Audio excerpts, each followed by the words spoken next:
Now here's what Proclus is saying when he's commenting on Timaeus. And it will be among the number of things which may easily be accomplished if it is supposed that this Phaeton was a comet, which being dissolved produced an intolerable dryness from vehement heat. For this supposition is generally adopted. Porphyry, therefore, says that certain signs may be assumed from the motion of comets. So what Proclus is saying here is he's confirming the idea that in the ancient times there was a belief that the myth of Phaeton actually referred to a comet. Wow. And this would be the comet that one of the comets during the Younger Dryas period. Well, I tell you what, now go to the next slide, Austin. Just roll it right on. Okay, The Fall of Phaeton by Gustave Moreau. Now, Gustave Moreau was a very mystically oriented artist who was very immersed into the ancient traditions, occultism, and all of this. Now, take a look at this slide. Very interesting because look what he's showing here. He's showing the fall of Phaeton. The lion top left? Yeah, right. The lion.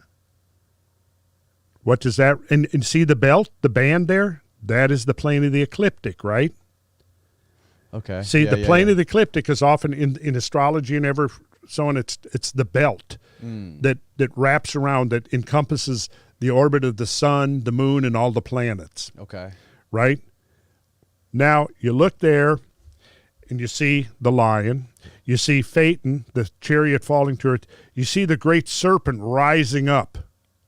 Right, the great dragon serpent. Right. The great dragon serpent, what's that a symbol of? It's a symbol for, what do you think?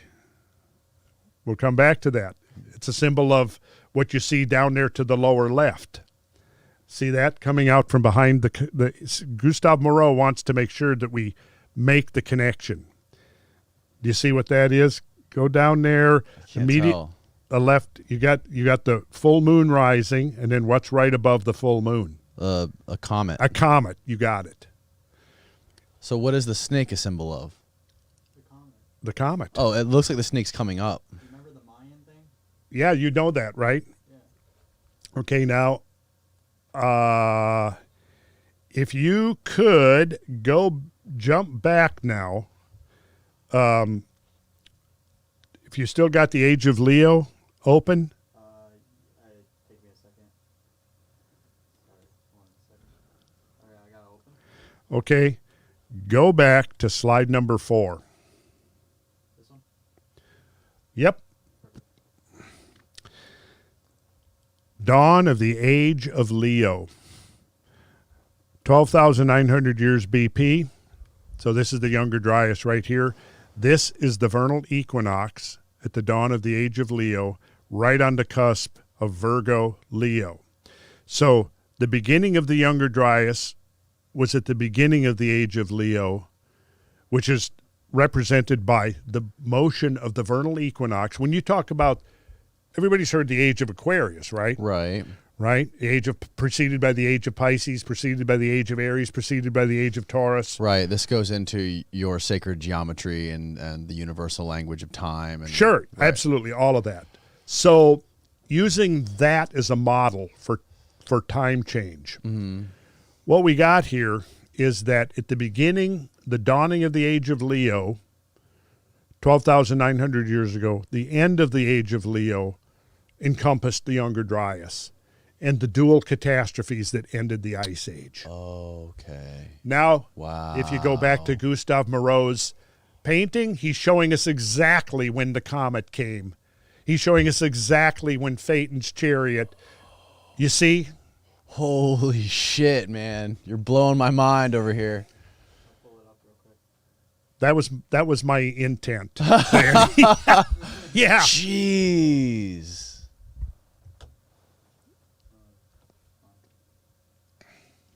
The amount of synchronicities and coincidences through all of this is just mind-blowing.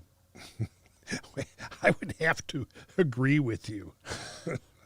So there's the lion. Yeah. Okay. For the Age of Leo. Yeah. The comet. The serpent. And now the serpent symbolism is definitely worthy of further explanation. I think I gave, let's see, did I give you, no, I didn't give you that one. Oh, yes, I did. You should have this. If you go, there should be one called Apocalypse 3, Ancient Legacy. Yes. All right, so go to slide 60, and we're just going to look at some artwork taken from mythology and stories and legends. And we're just going to not spend a whole lot of time. We're going to just kind of go through just so somebody can see that there's this tradition of the slaying of the dragon serpent. So if you go to open Apocalypse 3, Ancient Legacy. God damn, this thing's taking forever, Austin. Can't Well, open the file. I will read you a quick quote here. This Okay. is from the book The Cosmic Serpent, Okay. A Catastrophist View of Earth History by Victor Klube and Bill Napier, 1982. One of the really early books that I read that helped me to really put these pieces together in place, right? So page 192, they're talking about myths, right? And they say the earliest recorded myths are those of combat between a god or hero and a dragon. The dragon was a familiar figure in Greece, Egypt, Mesopotamia, Babylon, India, China, North America, and elsewhere. Usually he has the form of a winged serpent. He is a gigantic monster. He spouts fire and smoke, bellows and hisses. He throws rocks and is the creator of terrible destruction. And his home is in the sky. So the whole premise of this book is that the ancient myths of serpents and dragons were referring to celestial events involving comets, asteroids, and impacts on Earth. Whoa. Right? So that's the connection there, Okay. right? Okay. To the serpent in that drawing or that piece of art with the line. Of the Yes, serpent and what I was going to get Austin to open was a whole bunch of imagery that I have. Okay. From Mayan stuff, from Okay. art, Renaissance art and down, mythology, Norse mythology, all of that stuff. But we save that for next time. Right. Right. But yeah, typically there are some of them. I mean, I'm just going to show you since, You can show it to the screen, actually. Okay. see that? Oh wow. Yeah. So it's a guy riding like a donkey or something, Yeah, and a serpent coming out of the sky. a serpent coming out of the sky. Yes. And this guy's holding a cross, some sort of a cross. Yes. Wow. And then let's see, can I go to the next A one? giant serpent coming out of the sky. Yes. It's just a snake. Doesn't even look like a dragon. There's no wings. No, there's various Right. depictions. Yeah. Let's see. Wow. I can't, let's see.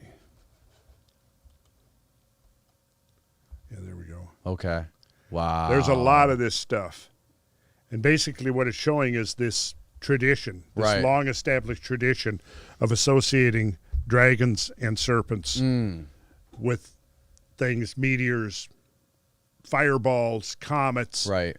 asteroids, all of this stuff happening in the sky. So,